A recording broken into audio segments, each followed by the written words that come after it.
Hey guys, welcome back for another DIY video. In today's video, I'm going to share with you how to make these hand-rolled polymer clay beads and how to put them on this hardware to make these pretty earrings. So for these earrings, you're going to need 3 complementary colors, just some that go together. I love these colors together, and they're actually a brand new set of color recipes in my Etsy shop. If you want to check them out, it's at etsy.com/shop/dashinganddainty. I have these 3 along with another 3 in a brand new set. I'll link it in the description box down below. I have tons of other color recipes, my polymer clay earring ebook, my getting started on Etsy ebook. So make sure to check the link below for all those fun, helpful resources for you. So once you've cut them out, we're going to go ahead and start rolling them in the palm of your hand.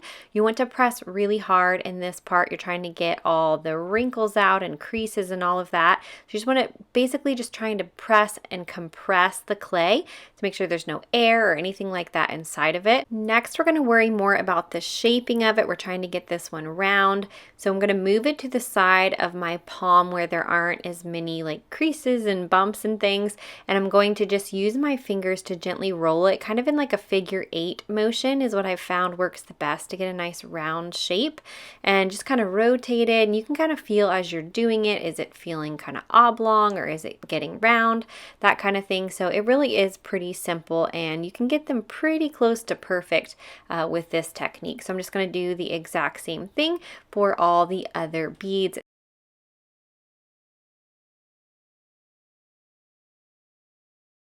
If you're finding this video helpful, I would love it if you would give it a thumbs up. It just helps this video reach more people. And I would also love to hear from you in the comments down below. I love to talk to you guys down there. So leave me a comment and let me know where you are in your polymer clay earring creation journey. I'd love to know if you're a professional and you're like selling your items online somewhere, or if you're brand new or just doing it for fun, a hobby, something like that. So let me know in the comments below. I always respond to every single one.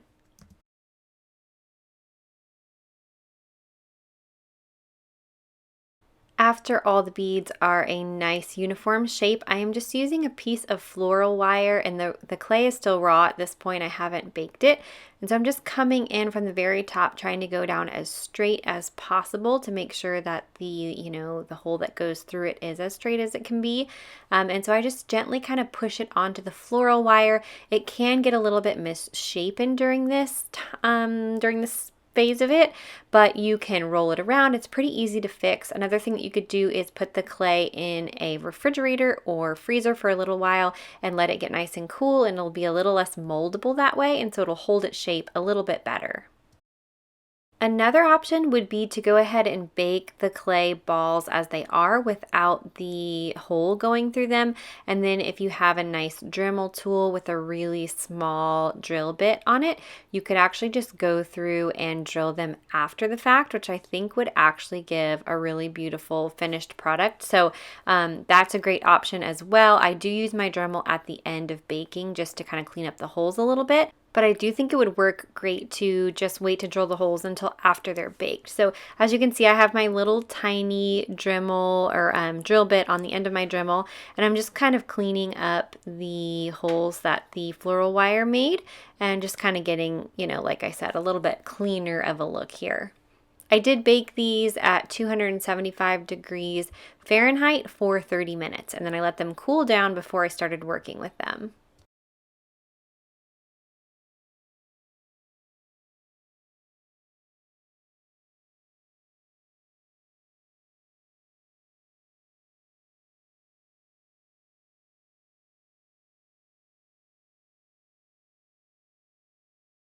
And now it's time to assemble them. I'm using my favorite gold-plated hoops for this. I did have to bend the wire a little bit to get these to go around that little curve you can see there.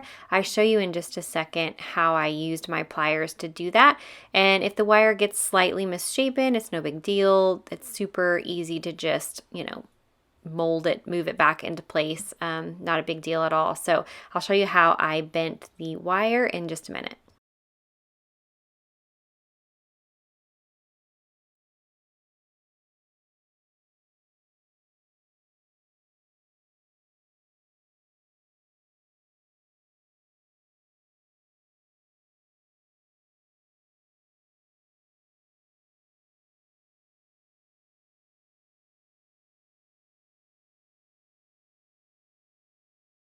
I noticed a little piece of fuzz on this last bead here, so pro tip for you, dip a Q-tip in 100% acetone like polish remover and just kind of rub it gently across the surface, and it will take little pieces of fuzz or lint out of the clay, and it'll also remove fingerprints. So if your clay got really warm when you were rubbing it between your hands and it was really picking up on your fingerprints, you can use just a little bit of acetone on a Q-tip and it will remove all the fingerprints and, like I said, dust, lint, all kinds of things, which is awesome.